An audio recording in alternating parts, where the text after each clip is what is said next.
negativo. Creo que va a ser muy importante la movilización permanente de la ciudadanía, que creo que no va a parar, para la obligación de la unidad.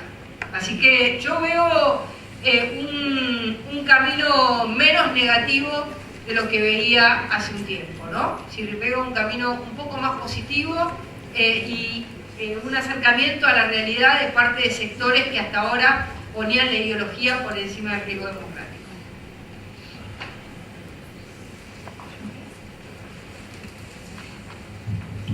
Miren, yo creo que la experiencia venezolana tiene muchísimos elementos maravillosos. Nosotros hemos resistido. Chávez no ha podido lograr su pretensión de destruir una sociedad y someterla. Aquí estamos. Y venezolanos que están en Venezuela y fuera de Venezuela, una diáspora maravillosa que hace esfuerzos todos los días por abrirle los ojos al mundo de lo que ocurre en Venezuela y de la amenaza que es Venezuela, no solamente para nosotros, sino para el resto de la región. Y hemos resistido con aciertos y errores, y hemos aprendido. Yo creo que el 2008, que fueron unas elecciones regionales en las cuales perdimos gobernaciones y alcaldías claves porque fuimos divididos, generó una reacción colectiva enorme de presión sobre la dirigencia política. Y esto no puede volver a pasar. Y esa manifestación firme de los ciudadanos, porque al final, miren, muchas veces yo oigo a la gente que dice, bueno, si perdemos esta elección ya tú vas a ver lo que le va a pasar a fulanito, que es un dirigente político. Sí, ¿y qué le va a pasar? ¿Y a ti? Porque ya van a ver lo que les va a pasar. ¿En serio? ¿Y a ti? Porque, o es que nada más el que se perjudica es el dirigente político y su familia con la existencia de este sistema. Entonces es responsabilidad de todos. Yo creo que esa conciencia ciudadana que partió del 2008 sobre la necesidad de unirnos generó una presión enorme que nos llevó además a los partidos a entender la importancia de mecanismos de legitimación como las primarias. Y por eso en el 2010 se logró por primera vez hacer primarias. Yo estuve obviamente muy a favor porque era mi única posibilidad de poder entrar, además, como independiente. Si no había primarias, olvídense que hubiera podido tener alguna posibilidad de estar nominada. Entonces, acudimos a las primarias, fueron maravillosas como primer ejercicio, y la unidad respetó impecablemente esos resultados. Todos. Yo tenía un circuito donde además era bastante fácil o previsible que iba a ganar, por lo tanto me dediqué a recorrer todo el país apoyando a los otros candidatos a las parlamentarias. Entonces se generó una sensación de equipo, aunque fuéramos de visiones ideológicas y trayectorias muy distintas. Se pusieron a un lado esas diferencias ideológicas y se privilegió la estrategia de unidad y nos llevó a operar como un bloque parlamentario de verdad unido. Sí, a veces tenemos problemas, contradicciones, etcétera, pero somos un bloque unido, desde la extrema izquierda hasta lo que ustedes podrían considerar una derecha bien conservadora. Y esto nos llevó a las elecciones primarias de la oposición, donde también competimos distintas personas con distintas visiones y con distintas estrategias de cómo enfrentar a Chávez, y los resultados que se recibieron se respetaron también de manera impecable. Esa noche estábamos todos acompañando a Enrique Capriles y al día siguiente Enrique nos estaba llamando para pedirnos que asumiéramos distintas responsabilidades. De modo que yo creo que eso ha funcionado y hay que reconocerlo muy bien.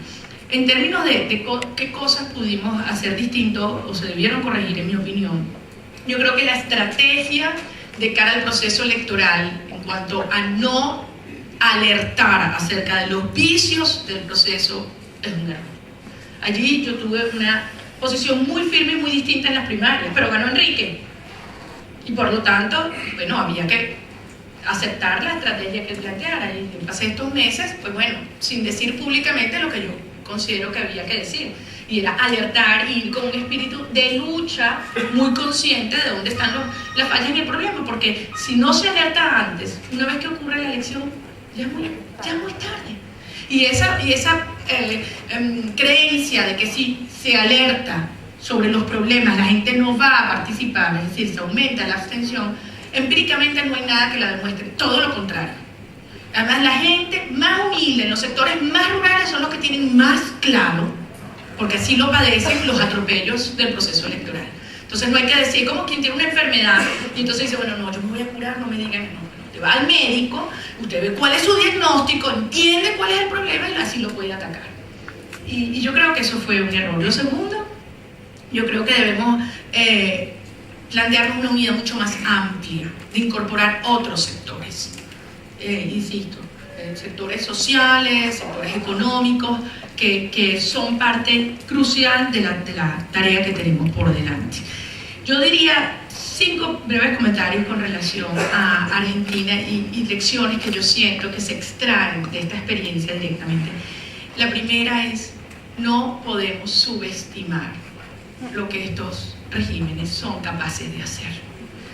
Hace 14 años nosotros decíamos, esto no nos va a pasar. Imposible. Y pasó. Y pasó. Aquí estamos. De modo que yo quiero transmitirles mi angustia, mi preocupación, porque pasa. No hay escrúpulos, no hay límite para la permanencia y la concentración del poder. Lo segundo es cuidar el sistema electoral. Muy atentamente, no permitir algunas acciones que pueden lucir en un principio inocuas, inofensivas, que son parte de un diseño mucho más perverso y complejo. Lo tercero, la activación de la calle. No saben lo que yo daría puesta aquí el 8 de noviembre, no sé si me expulsarían inmediatamente, pero es eso, es demostrar que los ciudadanos no bajamos la cabeza y que somos capaces de utilizar y de exigir por la vía institucional, pero que la protesta ciudadana es democrática y es una de las principales herramientas a las que no vamos a renunciar, pero obviamente hay que darle sentido y conducción política progresivamente. La incorporación de otros sectores. Hoy hablaba con un grupo de empresarios y yo creo que allí hay que asumir la responsabilidad histórica de lo que está en juego. A mí me resulta insólito personas que puedan pensar que pueden subsistir como islas en una nación que se desmorona. Yo lo decía en términos estrictamente económicos. No sé si tú estabas, Enrique, en una reunión que tuvimos en Valencia hace un par de años con un grupo de empresarios que yo les decía, en Valencia, Venezuela, una ciudad industrial, que yo les decía, señores, ¿cuál es el valor presente de sus empresas hoy? No, primero nadie decía nada, hasta que después uno valiente levanta la mano y dice, cero. ¿Cuál es el valor presente de su empresa operando, funcionando en un país con Estado de Derecho, con reglas de juego, con estímulos a la inversión, con justicia y tribunales? Bueno, ahí está claro cuál es la mejor inversión para su negocio, ni hablar para su país y su familia. Y finalmente, yo creo que el tema de la unidad. Yo a veces siento que hay un poco de escepticismo, pero yo siento que ustedes están avanzando, porque en la medida que hay mayor conciencia de la magnitud de la amenaza, todos los incentivos son para que los actores políticos confluyan en una agenda común, acompañada de los ciudadanos. Porque la responsabilidad no es solo de la dirigencia política. Cada ciudadano tenemos que asumir nuestra cuota y nuestra responsabilidad y nuestra obligación histórica en estos momentos. Bueno, nos queda tiempo para 2 preguntas más. El señor del libro no positivo, si se presenta con nombre y apellido. Bueno, Corina, bienvenida. La pregunta tiene un poco que ver con la reflexión del antecedente y la realidad de Venezuela, el antecedente y la realidad argentina, Patricia. En el antecedente, por lo menos, Argentina tiene con un punto a favor. Venezuela, lo que hoy es la implosión de la tecnología en las redes sociales, no la contaba hace 10 años y hoy Argentina la tiene, está en el auge, la estamos utilizando. Hay un fenomenal crecimiento del círculo, en el sentido del círculo virtuoso, como se replican las relaciones, y encontramos que muchos pensamos de una manera como para poder construir esa resistencia a la que se refiere. En relación a la pregunta que le acaban de hacer, más que los factores que construyeron esa oposición frente a un sistema como el que impone Chávez, es cómo se construyó esa oposición, cómo se armó, es la gran curiosidad de ese proceso, y que se pueda servir para la experiencia argentina, ¿no? A ver dónde está el camino para que toda esa esos representantes políticos puedan construir de una vez por todas y sentarse a acompañar a esa mayoría de gente que piensa de una forma que pensamos que hace la República y de los valores que se están hablando en esta charla. Entonces la pregunta es cómo se construyó este factor de oposición, no cuáles fueron, sino cómo se construyó. Los armadores cómo propusieron juntar a las personas, sobre qué base se fueron formando. Nosotros teníamos un precedente a esta expresión de ahora, que fue la Coordinadora Democrática en el año 2003, 2004, 2005. Es decir, ya existía un precedente que a raíz de los sucesos del 2004 se desmembró. Y eso es uno de los aprendizajes que debemos tener ahora: cómo preservar la unidad cuando no tenemos la inminencia de un proceso electoral. Aunque yo soy de la opinión que Chávez nos va a poner elecciones cada 6 meses hasta que ya se hagan probablemente innecesarias por la debilidad de las instancias regionales, municipales y locales en términos de sus atribuciones y recursos. Pero fíjate, producto de esa experiencia y producto de los errores, insisto, de la elección del 2008, se empezó a crear una conciencia en la dirigencia política, y yo creo que la clave fue buscar, y allí esas son oportunidades que se presentan en la vida, un grupo de individuos que podían generar confianza a todos los actores. Y ahí hay que hacer un gran reconocimiento a Ramón Guillermo Aveledo, porque no era fácil identificar una persona con ese perfil, con una actitud proba, con experiencia política y con respeto de todos los actores. Allí las dirigencias de los principales partidos también actuaron y se fue configurando un grupo donde venían personas. María Teresa participó en uno de los múltiples grupos de especialistas en materias sectoriales, en materias de análisis político, etcétera, etcétera, de vínculos internacionales. O sea, también se le fue dando oportunidad a que muchas voces intervinieran en buena parte de los planteamientos. Uno de los logros mayores que se hizo fue los lineamientos, en el caso de las primarias, los lineamientos programáticos. Y es un documento muy grueso en el cual cada uno de los candidatos presentamos nuestra visión de sociedad, incluso a nivel de políticas públicas. Y se lograron encontrar dónde se solapaban, dónde habían acuerdos, y allí se plantearon como las líneas fundamentales del plan de gobierno de quien resultara electo. Esos documentos existen y es valiosísimo en términos a la construcción institucional que tenemos por delante. Paso a paso, de hecho, se están sistematizando, o sea que yo creo que podemos muy pronto hacerle llegar algunos casos de estudio que se están haciendo, porque evidentemente en lo táctico, en lo operativo, hubo múltiples aciertos y errores. Pero yo creo que hubo la claridad de entender que había un objetivo superior, pero para mí lo más importante es la presión ciudadana. Si un dirigente político se sale de la unidad, como nos está pasando ahorita, déjeme decirlo, el gobierno ha persuadido 2 diputados de nuestra bancada, y eso es un riesgo inminente, no solamente en Venezuela.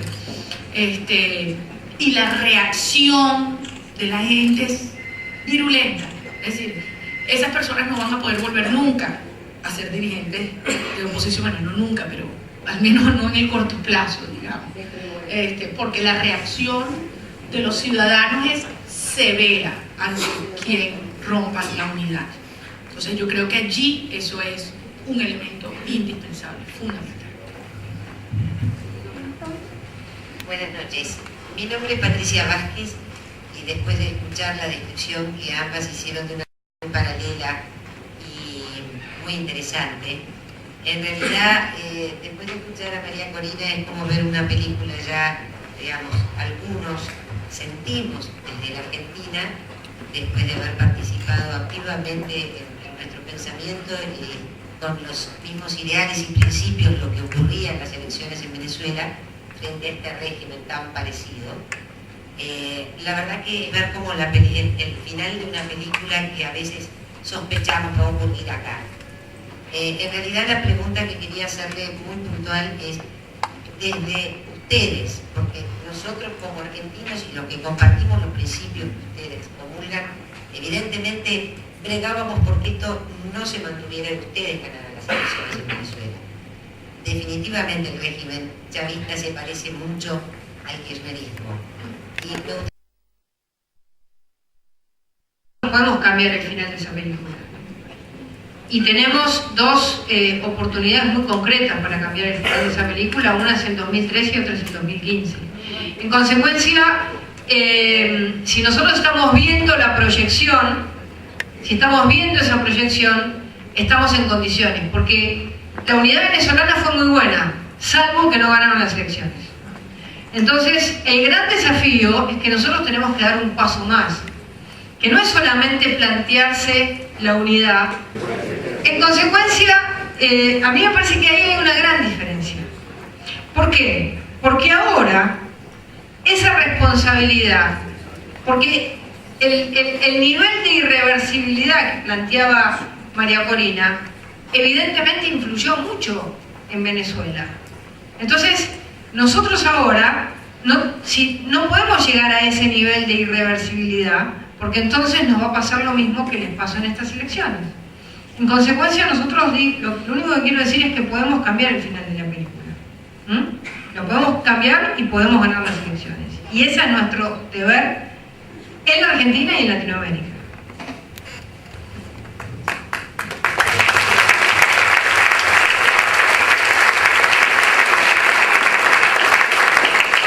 Patricia, nosotros vamos a cambiar la película.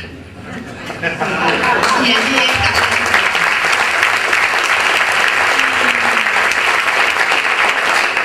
Indiscutiblemente hay grandes diferencias. La capacidad de manejar recursos por parte del Estado venezolano de una manera casi infinita es una diferencia fundamental. Como ustedes saben, el 95% de las exportaciones venezolanas es petróleo. El presidente Chávez, a pesar de que nuestra cesta petrolera está por encima de los $100, estamos ahorita aprobando, ya para segunda discusión, el presupuesto. ¿Saben a cuánto están estimando el ingreso petrolero? A 55. ¿Y la diferencia? Pregunten para dónde va. Entonces, allí obviamente eso es una diferencia sustancial. Yo creo que tú lo mencionabas antes, el tema de las Fuerzas Armadas es muy diferente como factor real de poder en Venezuela y el control que el oficialismo ha logrado instaurar allí. Yo creo que lo más importante es lo que nos parecemos. Y yo estoy convencida que en los venezolanos, y así como en los argentinos, muy adentro de nuestro ADN hay una vocación y una pasión por la vida en democracia y en libertad. Y eso está allí, y a eso es lo que hay que apelar. Y en un momento, sí, de un esfuerzo heroico de una sociedad y de una generación que tiene que asumir el compromiso de transformar la nación y transformar la historia. Requiere líderes con un coraje enorme, con una capacidad de sacrificio inmenso. Yo me puedo imaginar lo que es tu vida. Yo les puedo decir que como madre, tengo 3 hijos, estoy divorciada hace 10 años, el no poder estar con mis hijos en los momentos más importantes para ellos de su formación, desde un partido de fútbol hasta acompañarlo al médico, hasta la celebración de un cumpleaños, ¿no? Y miren, les cuento una historia. Yo tenía a mi hijo Ricardo como 9 años y estaba en una actividad en Barinas, casualmente, donde él estaba el presidente, y terminando una asamblea se me acerca una señora y me dice: yo tengo que hablar contigo. Me jala a un lado y me dice: mire, María Corina, mi hijo es maestro, es profesor en la escuela. Y yo digo: Ricardo, ¿cómo va a ser? Tal, Caracas. Y me dice: pero tengo que decirte esto. Me contó que la semana pasada caminaba por un pasillo y oye un niñito llorando. Y se voltea y ve agachadito en una esquina a Ricardo. Cuando se le acerca y le pregunta, era porque sus amigos le habían dicho que en su casa su papá le habían dicho la noche anterior que la mamá de Ricardo iba presa. Entonces lo dijeron en el recreo. Y claro, yo había optado por proteger a mis hijos y bueno, asegurarme que no vean las noticias, que no vean los periódicos, la propaganda oficial, etc. Se podrá imaginar, ¿no?, lo que sentí esa noche y la velocidad con que llegué a mi casa y agarré a mis 3 muchachitos, los senté y dije: bueno, vamos a hablar. Hoy en día mis hijos han crecido con una conciencia de de ciudadanía, de sus responsabilidades, de sus derechos que nosotros no tuvimos. Así que tan mal no lo estamos haciendo en términos de criar y hacer crecer ciudadanos. Y yo estoy seguro que esa democracia que vamos a construir nosotros y esa libertad, posibilidad de vivir en esa nueva sociedad, ellos la van a preservar y la van a cuidar gracias al trabajo y al esfuerzo que hoy hacemos.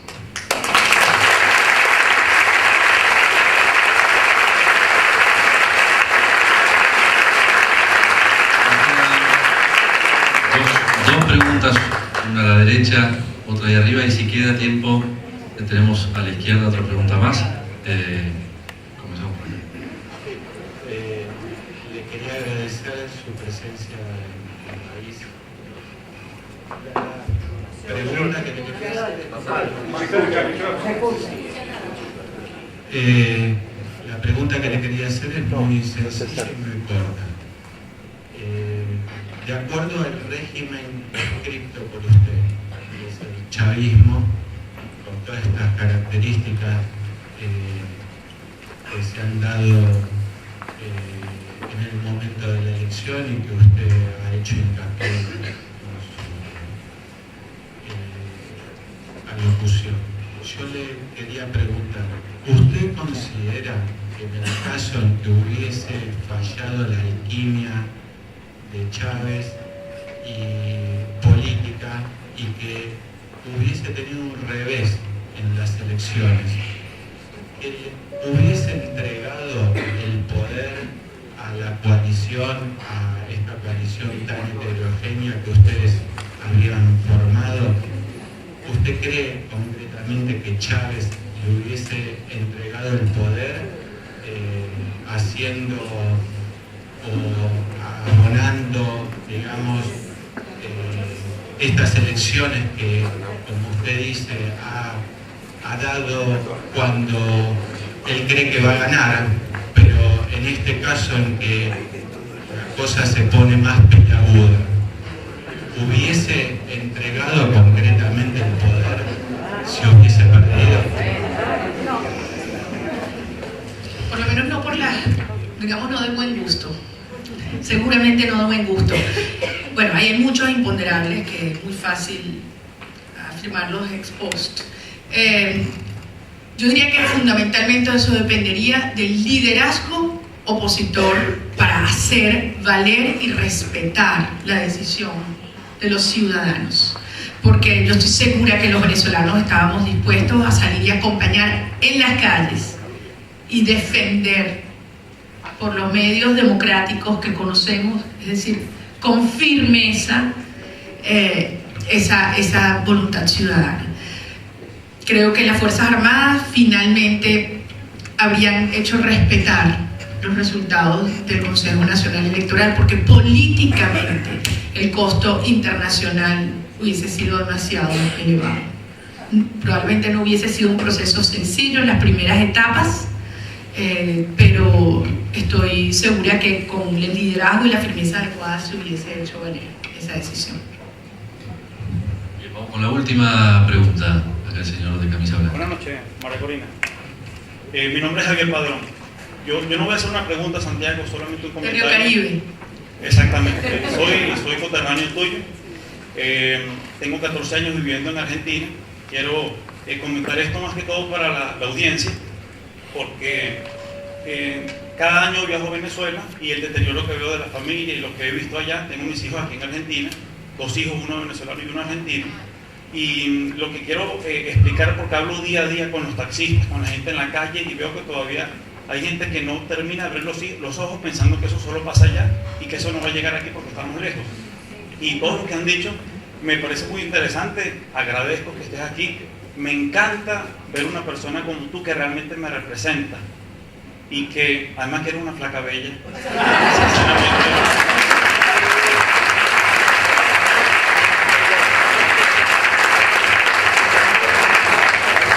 Lo digo con todo respeto, sabes muy bien que eso en Venezuela es muy común y es muy sencillo día a día escucharlo, y tú lo escucharás todos los días. Entonces lo que quiero es un poco explicarte desde aquí, un venezolano viviendo en Argentina, que lo que yo siento estando aquí, no lo quiero para mis hijos. Por eso es que es muy importante que todos nos unamos y que nos demos cuenta que no estamos lejos y que eso que va a pasar aquí, porque a mí me pasó, no, eso no va a pasar en Venezuela, ya somos distintos, lo que pasa en Cuba, no, eso no va a pasar en Venezuela. Es exactamente lo mismo que está pasando desde que llegué a Argentina. Ahora el deterioro que veo en Argentina es sorprendente, pero de una manera tan sorprendente que en los últimos 2 años estoy a punto de decir, no sé cuándo va a llegar ese momento de meta donde ya me voy a sentir en mi casa, aquí en Argentina, y no lo quiero, y no quiero sentirme en Argentina y decir que estoy como en mi casa en Venezuela, porque el deterioro de la inseguridad, que es lo que falta aquí, es terrible. Entonces quiero simplemente, desde este lado de la audiencia, decirles a la gente que nos convertamos en todos unos repetidores, que lo que se viene es muy oscuro si no hacemos algo y si no nos unimos. Entonces, tomen esto muy en cuenta. Agradezco realmente los comentarios. Felicito a la señora Bullrich, no sabía qué currículum tan interesante tenía, a pesar de que la veo por televisión. Muy interesante. La felicito y simplemente espero que esta pequeña acotación realmente la tomen en cuenta y sirva de algo para... Es mi aporte, mi granito de arena, que adoro a Argentina y a los argentinos.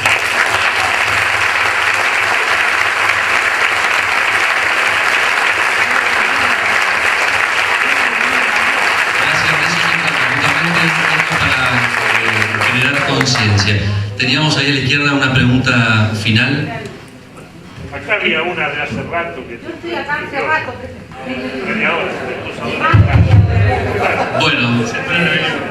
Bueno, muchas gracias, María Corina, muchas gracias por tu presentación. Mi nombre es Ariel Alonso.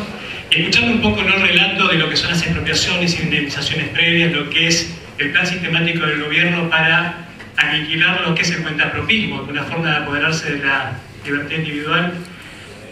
Uno no se más que preguntarse cómo gana una elección Chávez en esas circunstancias, ¿no? Porque justamente los valores que estamos hablando acá de la República, el tema de la libertad, el tema de la propiedad privada, el tema de la seguridad, están completamente soslayados por el gobierno. Entonces, un poco la pregunta que me hago es si no hay un sector de la población, un sector de la economía, que mientras la economía venezolana más o menos marche, camine y esté quieta y tranquila, pueden resignar ciertos valores de la República en función de mantener esa economía. Gracias. En efecto, nadie puede obviar 2 cosas. Uno, el hecho de que Chávez es un hombre muy carismático que ha logrado establecer una vinculación emotiva profunda con sectores amplios del país. Eso no puede negarse, porque además es muy impresionante su habilidad, la forma como logró aprovechar su propia enfermedad como un mecanismo de victimización y al mismo tiempo de esa gesta heroica de superar la misma. O sea que eso hay que reconocerlo, número 1. Número 2, efectivamente, la forma como se han transferido recursos a la población de una manera brutal, desconociendo los procedimientos constitucionales. Pero ahí tenemos que tener mucho cuidado también. Yo escucho mucho fuera de Venezuela, bueno, que Chávez es un overperformer, ¿sabes? El logro, el apoyo magnífico que tiene por encima de lo esperado en las encuestas. Un momento. El presidente Lula, después de 8 años, se retiró con 84% de apoyo. Michelle Bachelet con 86%. Uribe con 83%. Y no tenían ni el uso discrecional de los recursos, ni el control de los medios, ni el control de los poderes. O sea que no es cierto que sea un gran desempeño y arraigo y apoyo popular. Ahora yo les pregunto, con toda esta descripción que hemos hecho del uso y abuso de los fondos, de la intimidación, del uso del aparato del Estado, de impedir que tantos venezolanos puedan votar teniendo el derecho, aquí yo hoy les repito, somos mayoría en Venezuela los que queremos un país distinto y que compartimos estos valores que yo he descrito antes. Yo lo sé, yo lo vivo todos los días recorriendo mi país. Y tenemos ahora que convertir esto en una expresión organizada. En este momento, en lo que a nosotros respecta, estamos construyendo un movimiento que busca aglutinar a quienes compartimos este diagnóstico del régimen, de manera de coordinar acciones para enfrentarlo con firmeza, con coraje, con determinación, pero enarbolando los valores en los que creemos. Y esto está trayendo a gente que nunca antes pensó dedicarse a la política o dedicarse a la gestión y a la transformación ciudadana. Y es algo extraordinario. Bueno, muchas gracias y aprovecho esa conclusión. Ya son 9:10 de la noche y si bien lamentablemente quedan preguntas, María Corina seguramente se puede quedar unos minutos más y se la hacen personalmente, pero por respeto a todos me parece que tenemos que terminar. ¿Puedo hacer una última pregunta muy breve? Pensando en el día después, muy buenas las exposiciones, contribuyen a fortalecer nuestra voluntad para enfrentar procesos traumáticos que vivimos en toda Latinoamérica, pero especialmente en Venezuela y Argentina. El día después, la voluntad es muy importante, pero la voluntad decae, tiene altibajos. Las instituciones evidentemente han fallado y han permitido que llegaran personajes como Chávez o como el kirchnerismo. Para el día después, ¿cuáles son los cambios institucionales que habría que hacer para que el sistema ponga límites que impida que vuelva a repetirse este proceso?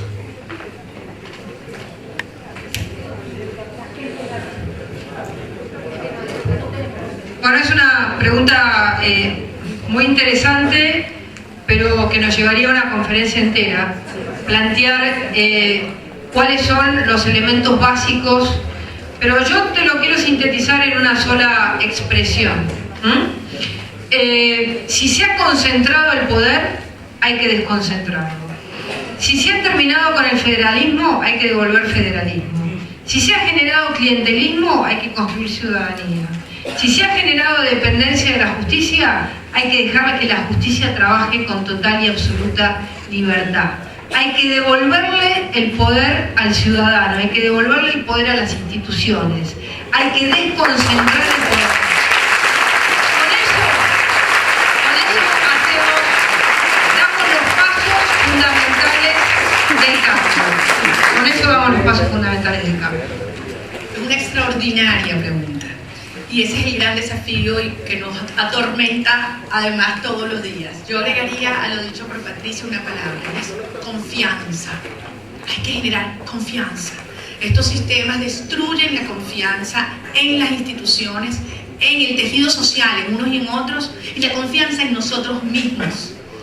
Y la forma de generar confianza es confiando. Tener líderes que confíen en su país, que confíen en la gente y que lo transmitan en su actuar. Yo creo que demostrar lucidez, serenidad, valor, coraje, integridad y actuar de esa manera con firmeza será esencial para que esos cambios institucionales puedan darse con gobernabilidad. Termino diciéndoles, recordaba ahorita algo que mi padre se asombra, no lo entiende. Mi papá es ingeniero, toda la vida ha estado en el sector privado y ese sí es verdad que no dio este brinco y yo creo que todas las noches sufre viendo que una de sus hijas sí lo haya hecho, ¿no? Y mi papá está convencido que yo soy una masoquista, porque todos los días le digo, me levanto y lo primero que hago es darle gracias a Dios por haber nacido en mi país y por haber nacido en este momento. Este es el momento de la transformación.